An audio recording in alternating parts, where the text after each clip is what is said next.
Hello my dear students of standard 8, welcome you all in today's online class.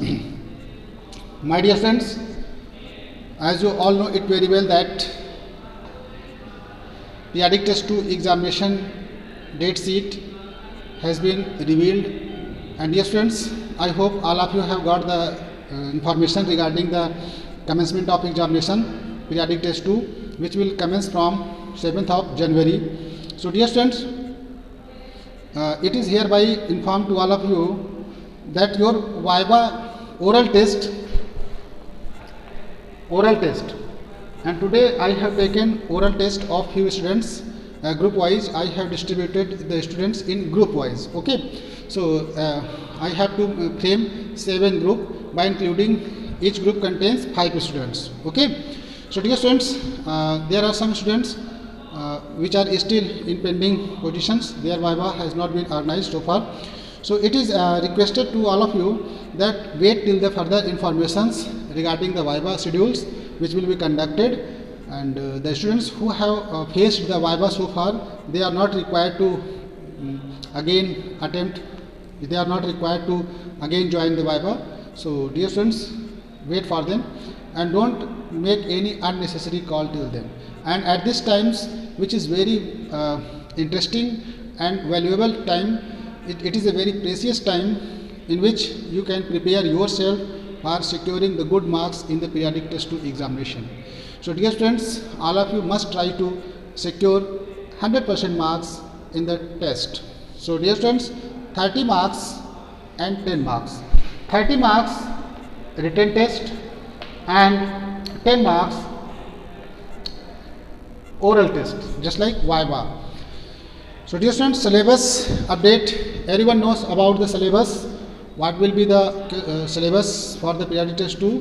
The periodic test 2 will be there will be the 3 chapters, including one subject enrichment, that is chapter 3 synthetic fibers and plastics, and chapter 11 and 12 force and pressure, and chapter 12 is friction. So dear students, all these 3 chapters must be revised sharply and properly so that you can do the best in the coming examination. And my best wishes is always with you. So dear students, don't to be nervous and do very well. So in the chain of the revision process, today I want to revise the chapter 12 because we have cleared the chapter 12 for the revision process. 11, that is the force and pressure. So chapter 4 and force and pressure, that is chapter 11, we have completed and revision is over now. So let us move towards the chapter 12, that is friction. So in this chapter we are going to revise. So dear students, for the revision we have to learn all those question answer properly, just like short answer, long answer type and exercise related problems. Everything must be done properly. As I want to know about the syllabus. So let us know, students, the contents which you have to learn. First of all, starting the contents, friction. So everybody knows that friction, when two objects come in contact, so there exerts a type of force. One object which exerts force on another object, and another object, the surface of another object will also exert force. These types of the contactment of force is known as the frictional force.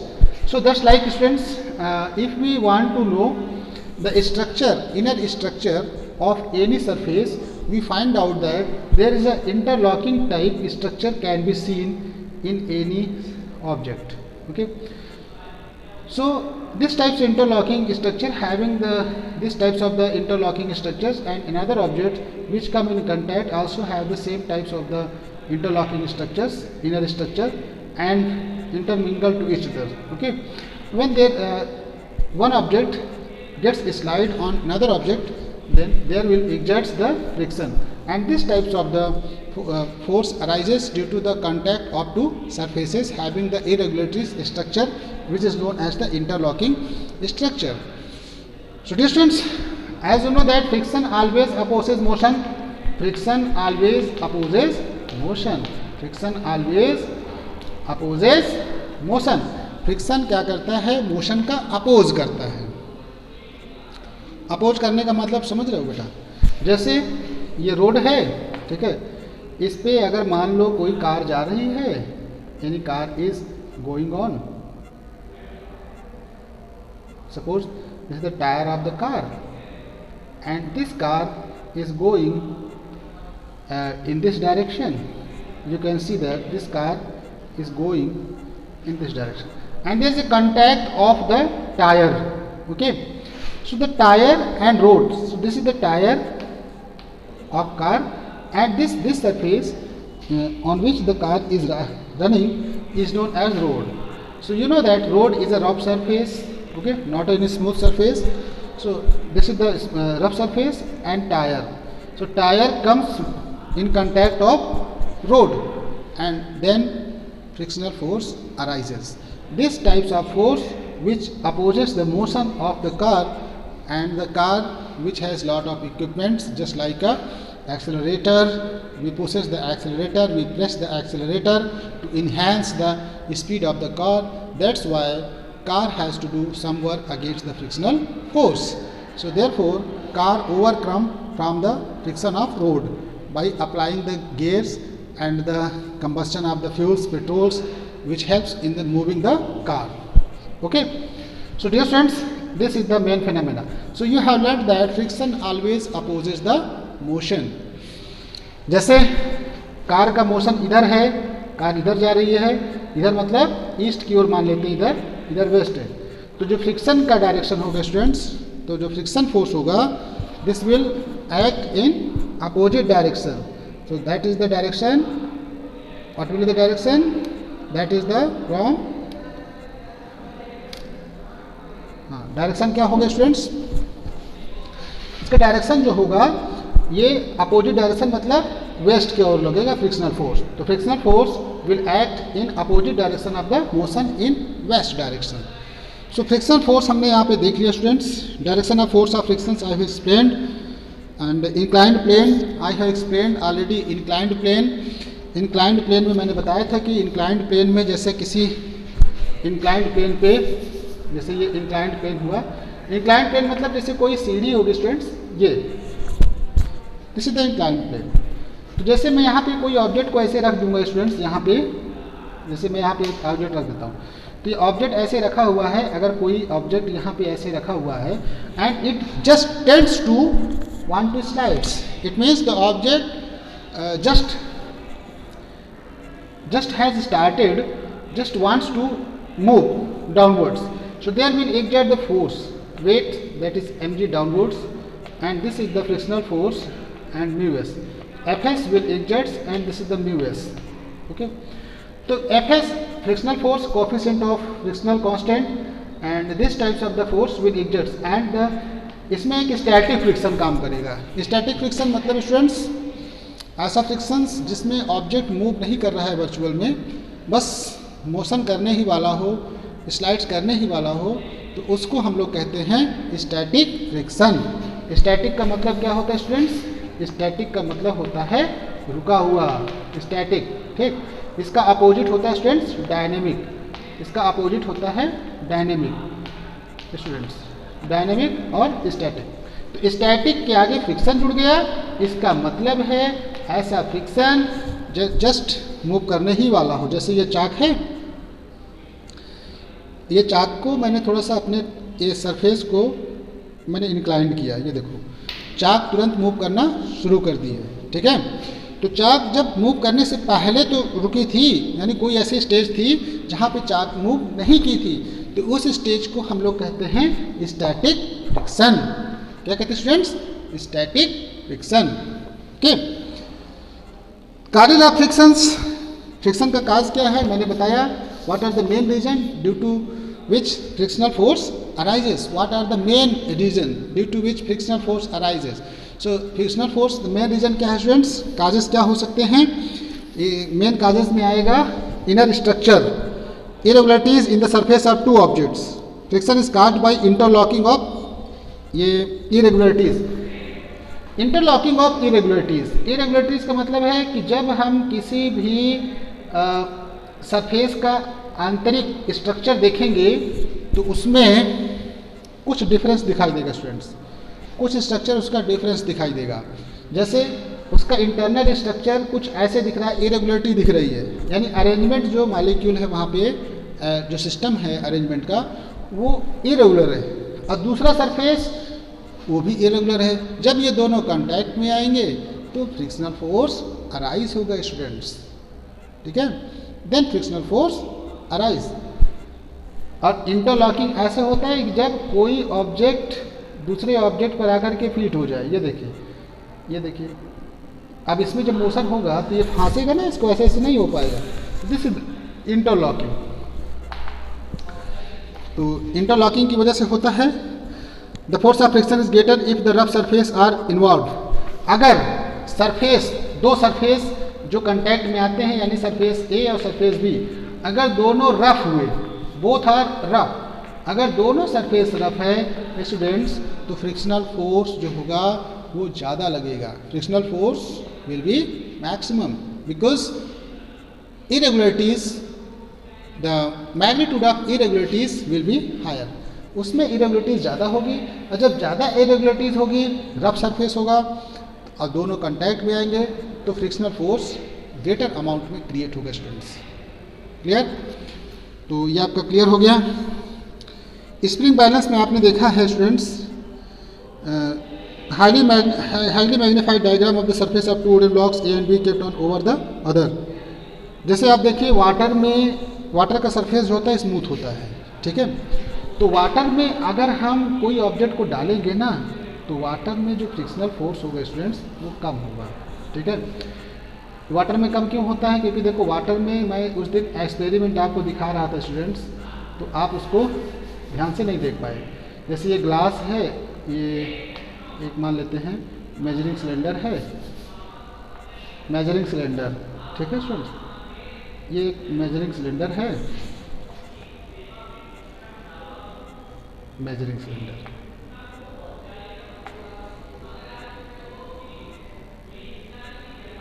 ये measuring, इसमें एक unit लिखा होता है students, ऐसे यहाँ पे side side बने होते हैं रीडिंग।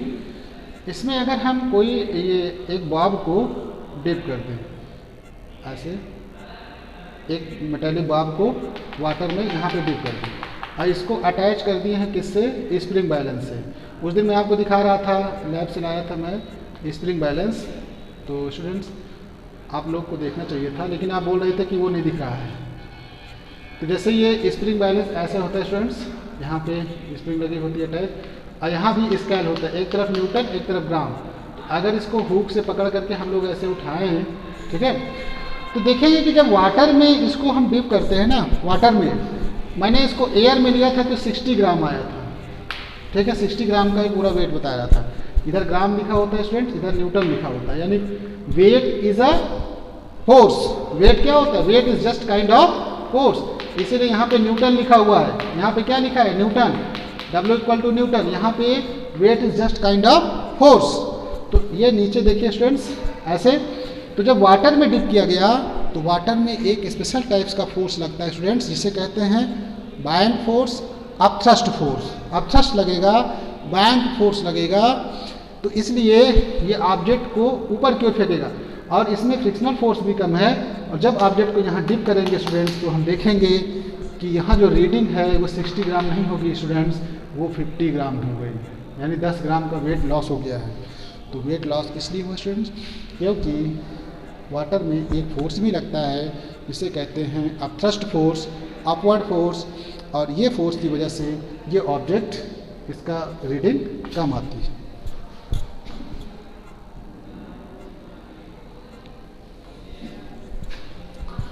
तो स्टूडेंट्स ये आप देख सकते हो, तो फ्रिक्शन देखो, एयर में फ्रिक्शन, वाटर में फ्रिक्शन, ठीक है, और सॉलिड में दो सरफेस जब कांटेक्ट में आएंगे तो फ्रिक्शन अराइज होगा ही। एयर में भी फ्रिक्शन होता है, एयर फ्रिक्शन की वजह से ही कार और का जो शेप होता है, प्लेन जो उड़ती है उसकी बॉडी स्ट्रीम लाइन बनाई जाती है, क्योंकि बहुत ज़्यादा फ्रिक्शन क्रिएट ना हो कि इससे कैच फायर, आग पकड़ ले, ठीक है, एयर फ्रिक्शन से या कुछ ऐसे हार्म हो जाए, इसलिए स्ट्रीम लाइन शेप का बनाया जाता है students. Okay, this types of force, understand. अब इसमें मेन आता है स्टूडेंट्स फैक्टर्स, कौन कौन से फैक्टर हैं जिस पे फ्रिक्शनल फोर्स डिपेंड करता है। What are those main factors under which the frictional force depends. तो फ्रिक्शनल फोर्स जो डिपेंड करेगा स्टूडेंट्स, वो डिपेंड करता है nature of substance, nature of substance matter की मतलब the nature of the two surfaces, दो सरफेस जो कांटेक्ट में आए हैं उसके नेचर पे डिपेंड करेगा कि वो स्मूथ हैं कि रफ सरफेस हैं, इस पे डिपेंड करता है। अगर स्मूथ सरफेस कांटेक्ट में आएंगे स्टूडेंट्स तो फ्रिक्शनल फोर्स क्या होगा, लेस होगा। ओके, जब कोई हार्ड सरफेस दोनों कांटेक्ट में आएंगे तो फ्रिक्शनल फोर्स क्या होगा स्टूडेंट्स, ज़्यादा लगेगा। क्लियर। तो साइज पे डिपेंड नहीं करता है, do not depend on the size. और दूसरा डिपेंड करेगा कि दोनों सरफेस कांटेक्ट में कितने फोर्स से आए हैं, यानी जो दोनों में फोर्स लगा है वो फोर्स का स्ट्रेंथ क्या है। यानी ज़्यादा फोर्स लगा करके अगर हम अपने जैसे ये ड्रैग करें, अपने हैंड्स को हम यहाँ पे ड्रैग करें, तो देखो नॉर्मल फोर्स लगाए हैं तो ड्रैग करने में बहुत आसानी है, ठीक है। जैसे चाक को लिखना पड़े, चाक से यहाँ लिखते हैं हम लोग तो ज़्यादा फोर्स नहीं लगाते ना, तो लिखने में आसानी है।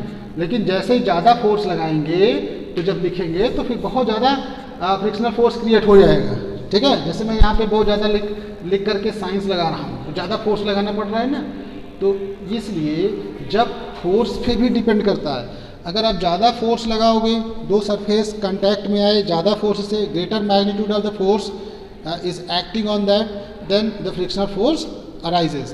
तो इस तरह फ्रिक्शनल फोर्स अराइज कर लेता है, ज़्यादा मात्रा में बढ़ जाता है, इंक्रीज कर लेता है। Nature of the to surface पे डिपेंड करेगा स्टूडेंट, साइज पे डिपेंड नहीं करेगा। ओके, तो एक्टिविटी भी आप करके देख सकते हो। अगर यहाँ पे आप लोग होते तो मैं यहाँ लैब में आपको दिखा देता कि कैसे रीडिंग चेंज होती है स्प्रिंग बैलेंस का यूज करके। किसी दो सरफेस से कैसे ड्रैग करते हैं तो कम फोर्स लगाना पड़ता है, ज़्यादा लगाना पड़ता है, ये सारी चीज़ों का डिस्कशन हम लोग करेंगे। अब काइंड्स ऑफ फ्रिक्शन की बात आएगी स्टूडेंट, टाइप्स ऑफ फ्रिक्शन। तो मैंने डिस्क्राइब किया था 3 प्रकार के frictions, static friction, sliding friction और रोलिंग फ्रिक्शन। तो स्टैटिक फ्रिक्शन को मैं पहले ही डिसाइड कर चुका हूँ। Rolling frictions, when one object rolls on another object then the friction arises is called the rolling friction। और rolling friction क्या होता है कि जैसे बाइसिकल की व्हील जब रोड पे चलती है तो रोल कर रही है, ठीक है, या कार की जैसे चलती है, या रोलिंग। स्लाइडिंग, कोई सरफेस जब ऐसे स्लाइड करता है, ड्रैग करता है, उसको स्लाइडिंग कहते हैं स्टूडेंट्स। तो आप इसको रिवाइज कर लोगे होल एवरीथिंग्स।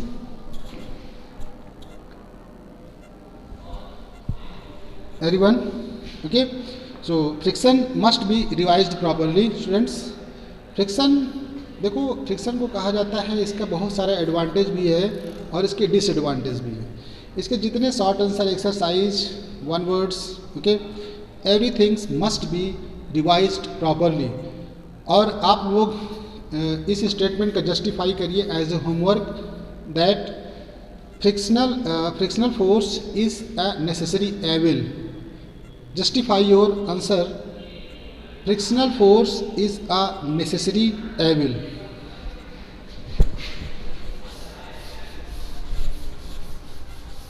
यहाँ एक क्वेश्चन है, is frictional force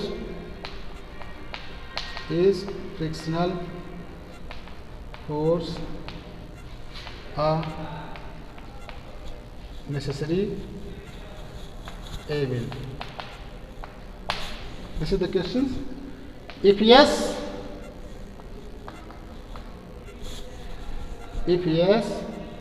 justify your answers।